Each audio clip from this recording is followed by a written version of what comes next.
Halo sobat semuanya, jumpa lagi di sini dengan Kori Pangabed Channel. Pada kesempatan ini kita akan berbagi kepada kalian semuanya.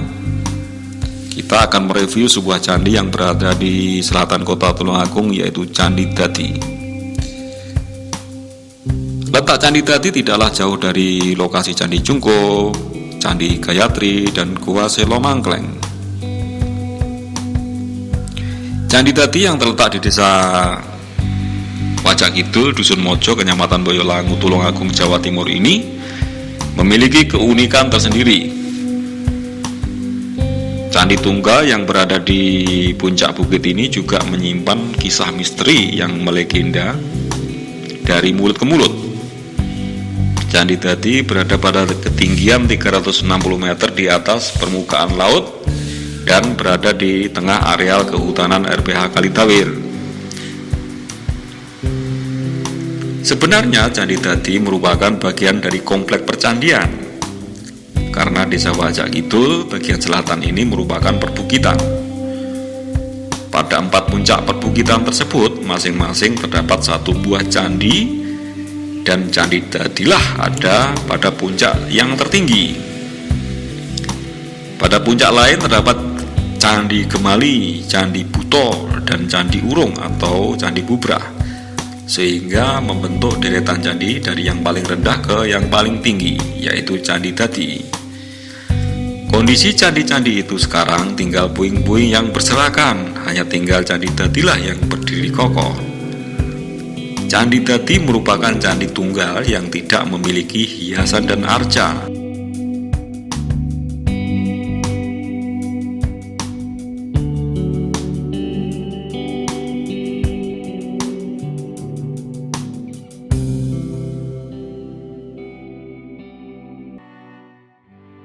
Denah candi berbentuk bujur sangkar dengan ukuran panjang 14 meter, lebarnya 14 meter, dan tingginya 6,5 meter. Bangunan berbahan batuan andesit itu terdiri atas batur dan kaki candi, berbatur tinggi dan berpenampilan setiap sisinya. Bagian atas batur merupakan kaki candi yang berdenah segi 8. Pada permukaan tampak bekas tembok berpenampang bulat yang berkemungkinan berfungsi sebagai sumur. Diameter sumur adalah 3,35 meter dengan kedalaman 3 meter. Uniknya, sumuran itu ketika hujan turun, sederas apapun, di dalam sumuran tidaklah pernah tergenang air. Air yang turun langsung meresap ke dalam. Sejak awal berdiri, belum pernah mengalami pemugaran. Candi Dadi masih sama seperti yang dulu.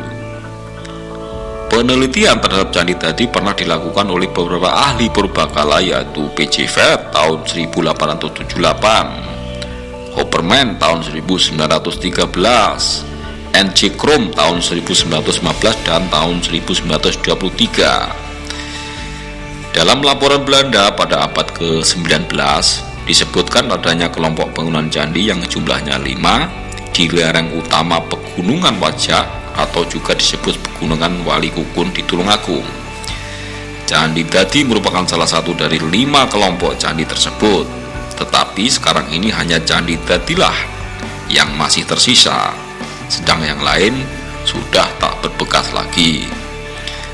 Letaknya yang berada di puncak bukit dihubungkan dengan anggapan masyarakat Jawa kuno bahwa puncak gunung adalah tanah suci. Anggapan ini merupakan sebuah tradisi yang berlangsung sejak zaman prasejarah, yang percaya bahwa arwah para leluhur berada di puncak gunung. Berkenaan dengan paham tersebut, lingkungan alam di sekitar candi memang mendukung. Candi Dadi berada di puncak bukit dan langsung menghadap ke lembah Boyolangu yang berada di sebelah utaranya, merupakan karya arsitektur yang menggambarkan sebuah kemegahan. Selain sebagai tempat pemujaan, dapat diduga Candi Dadi dahulu berfungsi juga sebagai tempat pengabuan, yaitu pembakaran jenazah tokoh atau seorang penguasa pada saat itu. Sifat-sifat keagamaan yang melatar belakangi pendiriannya secara tepat belum diketahui.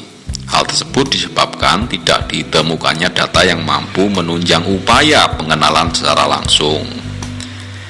Namun, sumuran yang terdapat di bagian tengah bangunan candi tersebut dapat digunakan sebagai petunjuk dari karakter sebuah percandian berlatar belakang keagamaan Hindu. Diperkirakan Candi Dadi merupakan peninggalan sejarah pada masa Kerajaan Majapahit sekitar abad ke-14 sampai abad ke-15. Candi Dadi juga syarat dengan aura mistis sekaligus keramat, terlebih jika dikaitkan dengan asal-usulnya.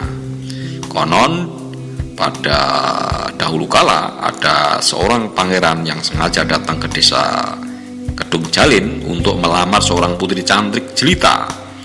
Sang putri sebenarnya tak ingin menerima lamaran, namun karena tidak bisa menolak secara langsung, dia pun mengajukan syarat. Sang pangeran harus bisa membangun 4 buah candi dalam kurun waktu 1 malam saja. Bagi sang pangeran, syarat tersebut tidaklah sulit, dan membangun candi demi pujaan hatinya. Sang putri tidak menyangka persyaratan yang diajukan ternyata dengan mudah dikerjakan, sehingga berpikir untuk menggagalkan usaha sang pangeran. Akhirnya ketika candi keempat hampir selesai, sang putri memerintahkan beberapa wanita untuk membunyikan suara lesung. Mendengar suara lesung, sang pangeran menyangka hari telah berganti pagi, dan akhirnya pembangunan candi keempat terpaksa tidak bisa diselesaikan. Candi keempat ini oleh masyarakat dinamakan Candi Urung karena bentuknya yang tidak sempurna. Kata urung sendiri berasal dari bahasa Jawa yang artinya belum. Tak berapa lama sang pangeran menyadari hari masih petang dan merasa telah ditipu oleh sang putri. Dengan murkanya, sang pangeran mengutuk para wanita di desa itu tak akan lagi bertemu dengan jodohnya kecuali telah masuk usia tua. Sedangkan penamaan Candi Buto karena menurut masyarakat dulu di atas candi tersebut terdapat sebuah arca besar yang sekarang tidak kelihatan. Sedangkan nama Candi Gemali atau Lingga Gemali karena di sana terdapat lingga yang mempunyai makna kesuburan lelaki. Warga desa sekitar menganggap candi itu sebagai salah satu tempat keramat di Tulungagung hingga saat ini.